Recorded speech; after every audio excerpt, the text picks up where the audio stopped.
E aí galera, beleza? Esse é o podcast da Virada, seu podcast de serviço social. Bem, como dissemos no outro episódio que não acompanhou, tá por aqui, é só ir lá escutar. Vamos iniciar agora o debate sobre a profissão. E para começar, vamos do início. Como surgiu a profissão no Brasil? Como se dá a sua gênese? E para compreender esse quadro, é necessário analisar de uma forma geral e contextualizar três pontos: a Igreja e o seu papel, a América Latina e o Brasil. E aí, antes de começar a analisar esses pontos, eu gostaria de iniciar com uma passagem de Karl Marx, Os Oito Brumários de Luiz Bonaparte.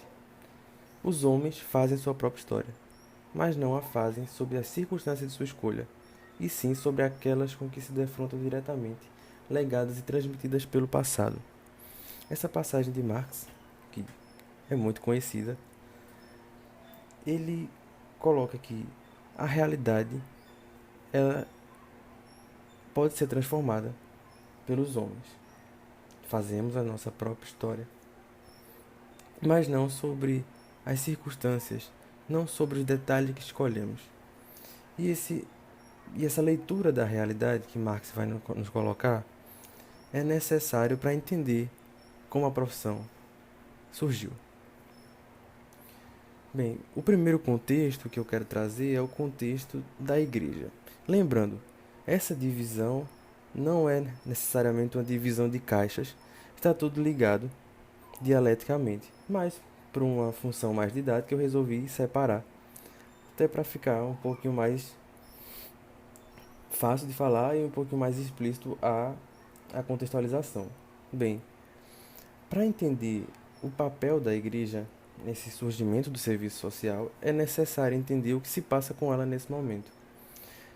Da virada do século XIX, fim do século XIX e início do século XX, e isso vai perdurar durante quase toda a trajetória do século XX, a igreja, nessa virada de século, perde o seu poder e sua influência, sobretudo aqui na América Latina. Não que na Europa já não tivesse perdido, mas aqui na América Latina isso se dá a duros golpes, visto que a América Latina e os países colonizados foram o fôlego que a igreja conquistou para sua dominação, visto que na Europa já se começava a ter concorrências com o protestantismo, o calvinismo e com as próprias teorias liberais que pregavam a separação entre Estado e Igreja, com os movimentos de laicização do Estado. Bem, isso também começa a acontecer aqui nos nossos territórios. Há uma perda do poder e influência da Igreja. E essa separação do Estado e Igreja, aqui no Brasil, vai se dar em 1891, com a separação oficial, pelo menos via legal, com o fim do casamento único e exclusivamente da Igreja e início do casamento civil, e a não obrigatoriedade de ensino religioso. Essas mudanças, essas modificações são um duro baque para a Igreja, que vai tentar recompor a sua hegemonia. Em, em aparato a essa mudança, como eu falei, entre Estado e Igreja, as teorias da modernidade vão pregar essa mudança. As teorias liberais, as teorias positivistas, o evolucionismo de Darwin e as próprias teorias comunistas. Tudo isso, e a tudo isso, a Igreja fará oposição, visto que coloca-se como se essas novas ideias fossem um mal ou males para a sociedade, pois afastam as pessoas da igreja e sequencialmente afastam-nas de Deus. Para tentar reaver o seu poder, a igreja inicia uma série de pensamentos para o seu povo e para os estados, que são as encíclicas papais, sobretudo. E destaco duas, a Rerum Novarum e a Quadragésimo Ano, que vão afirmar que a sociedade ela tem que ser regida pela igreja, visto que essa é o elo entre Deus e os homens. E vai afirmar que essas teorias que estão rondando o mundo, seja o liberalismo e seja o comunismo, lembrando que a partir de 1917 a gente tem a Revolução Russa, que vai influenciar diretamente de uma maneira ou de outra a humanidade, e a igreja propõe uma terceira via por dentro do capitalismo, que é a via da fraternidade e do amor, a fraternidade cristã. A igreja é que deve conduzir as mudanças na sociedade, para que possamos acabar com as desigualdades e com os problemas sociais, as mazelas sociais. Apenas por via do amor e da fraternidade, da caridade, é que isso poderia ser mudado. Mas, claro, sem tocar nos papéis primordiais que embasam a sociedade capitalista, a propriedade privada e a exploração do trabalho da classe trabalhadora. A partir desse momento, a igreja vai iniciar uma série de movimentos. Dentre eles, vai se tornar protagonista a ação social católica. E isso falando já aqui do Brasil e América Latina.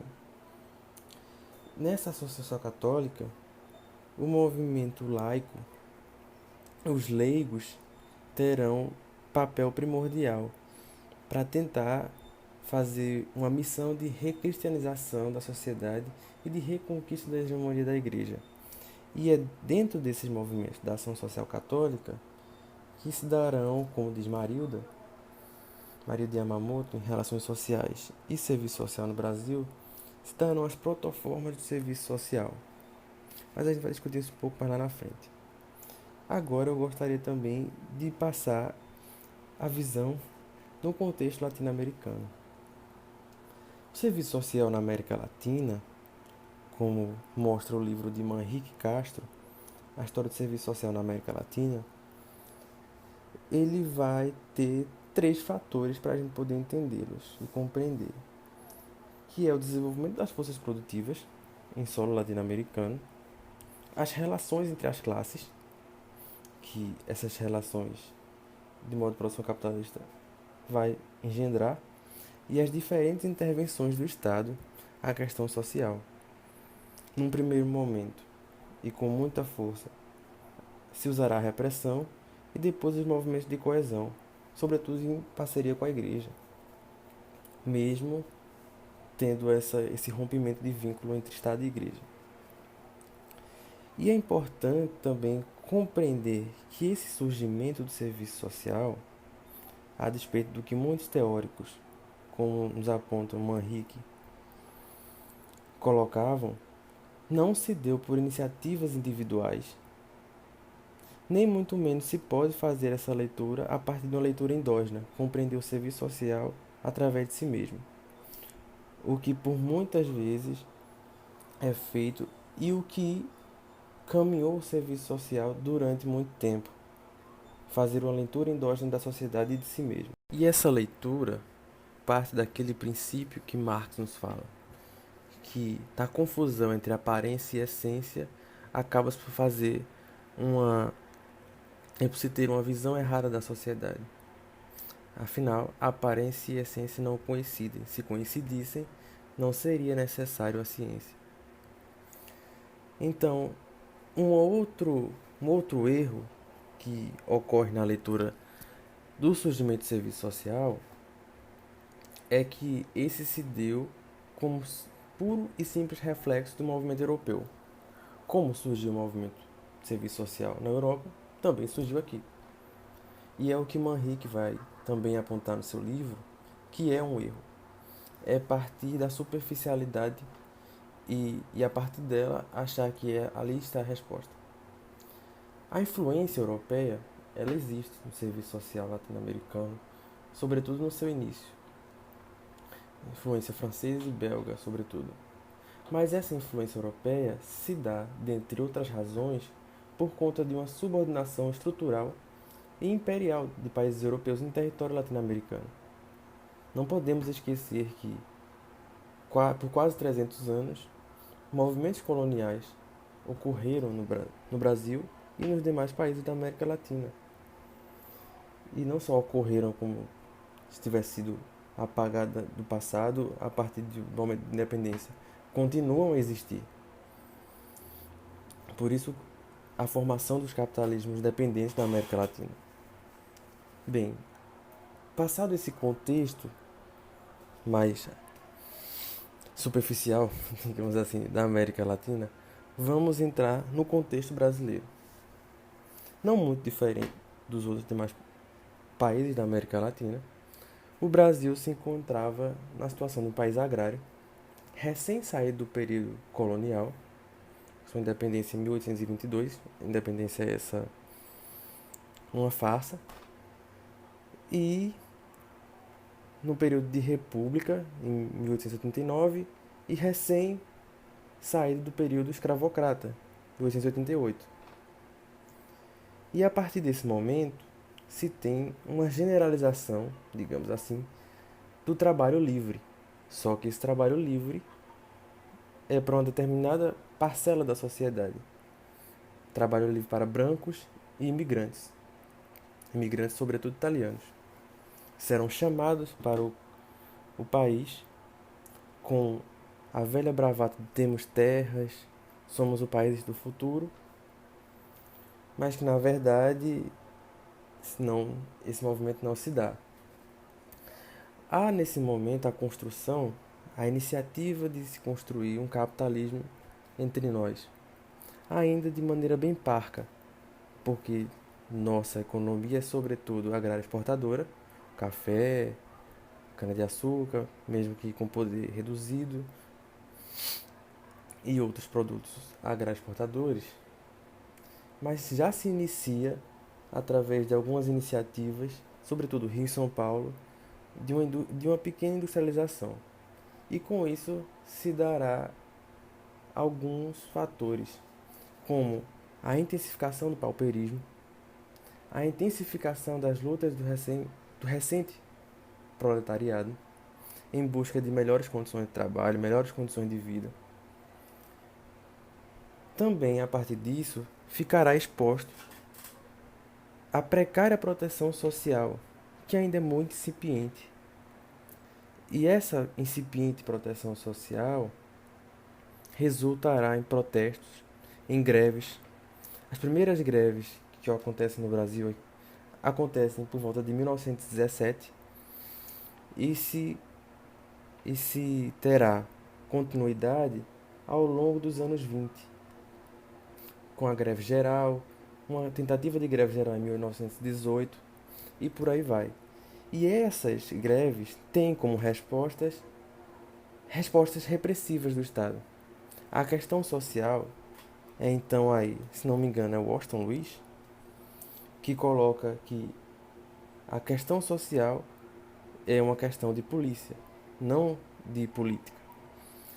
Então, a resposta que o Estado brasileiro consegue dar, e não só o Estado brasileiro, mas as respostas que os Estados latino-americanos conseguem dar a essas reivindicações são respostas repressivas. Mas com o passar do tempo, se nota que apenas a repressão não se faz com que se diminua esses movimentos, essas reivindicações. Então, se constituirá as bases para um movimento de coesão, não só por parte do Estado, mas também será uma oportunidade para a igreja, como eu já disse. A igreja vem em busca da sua reconquista de hegemonia e enxerga aí o seu espaço. Então, essas são as bases que se darão o serviço social. Uma maior luta em torno da questão social, respostas repressivas do Estado e tentativa de conquista de hegemonia da Igreja novamente. E aí, o serviço social, como nos lembra Marilda, e é importante ressaltar, ele surge, mas sem o apelo do seu público-alvo. Surge como afirma Marilda Yamamoto em Relações Sociais e Serviço Social no Brasil, ele surge como uma imposição, não que as políticas e as leis que o Estado impõe, como a jornada de trabalho menor, leis de férias e descanso, lei de amamentação, tudo isso, claro, para setores parcos do recém-proletário industrial e para alguns setores que são importantes para esse capitalismo inicial aqui no Brasil, como o setor de transportes e tal, eles também são uma forma de imposição, mas são uma forma de conquista das lutas e das greves trabalhadoras. E aí, outro fator importante também para se colocar esse surgimento de serviço social no Brasil é que com uma luta mais aguda, com confrontos mais severos e com greves ainda cada vez maiores da classe trabalhadora, o empresariado nota que é importante transformar a mentalidade do trabalhador para que ele, digamos, se comporte nos padrões burgueses. Então, com o intuito de encaixar o proletariado nesse padrão ético-burguês, algumas iniciativas de assistência são iniciadas por alguns setores industriais. Claro, os setores industriais mais abastados já, que estão à frente de um desenvolvimento. E aí se inicia também o papel da assistente social nesses setores, de encaixar em serviços de cultura e lazer, moradia, no entorno da fábrica, como em alguns casos na cidade de São Paulo. E aqui no Recife também a gente pode observar isso, como nos bairros da Torre, em Paulista, que há casas operárias que ficam praticamente dentro das fábricas. Só que para ter acesso a essas benesses, entre aspas, dos patrões, se faria necessário se encaixar num padrão estético burguês. E aí se faz a presença de assistentes sociais. É nesse momento também, falando de Brasil e falando da igreja no Brasil, mais uma vez, que durante esse aumento das lutas operárias, a igreja também começa a se organizar com mais força. Se tem início a organização, por exemplo, do CEAS, que é o Centro de Estudos e Ação Social, que a igreja vai iniciar. Para quê? Para ter uma influência mais organizada, para se organizar junto ao proletariado, para se organizar junto às mulheres, às crianças. Então, a partir disso, vai se dar alguns movimentos de lazer, como eu falei, agora da igreja, de práticas de ensino, de como tomar conta da casa para as mulheres, de como ser um bom marido para os trabalhadores homens e por aí vai. E desses CEAs também se dá o primeiro vestíbulo de profissionalização do serviço social. É a partir dos CEAs que se começa a se institucionalizar o ensino de serviço social. Mas claro, o CEAS ainda não é uma escola de serviço social exclusivamente. E nesses centros se começa a articular com o serviço social europeu. Assistentes sociais belgas vêm para fazer cursos intensivos com jovens. E essas jovens entendam-se moças das classes abastadas, que são brancas, solteiras e que estão ali numa espécie de abnegação para fazer o bem ao próximo. E a partir dessa experiência e do desenvolvimento das forças produtivas, de uma complexificação das relações sociais no Brasil, que surgem as primeiras escolas. A primeira escola em São Paulo, em 1936, no Rio de Janeiro, em 1937, e em Recife, em 1938. Todas essas escolas, e as demais que irão surgir, receberão, de uma forma ou de outra, influências da Igreja e do SEAS, visto que professores e professoras que passaram pelo SEAS serão professores dessas escolas de serviço social e por isso influenciarão e serão influenciados como e entre outros documentos pela renovarem pela 40º ano.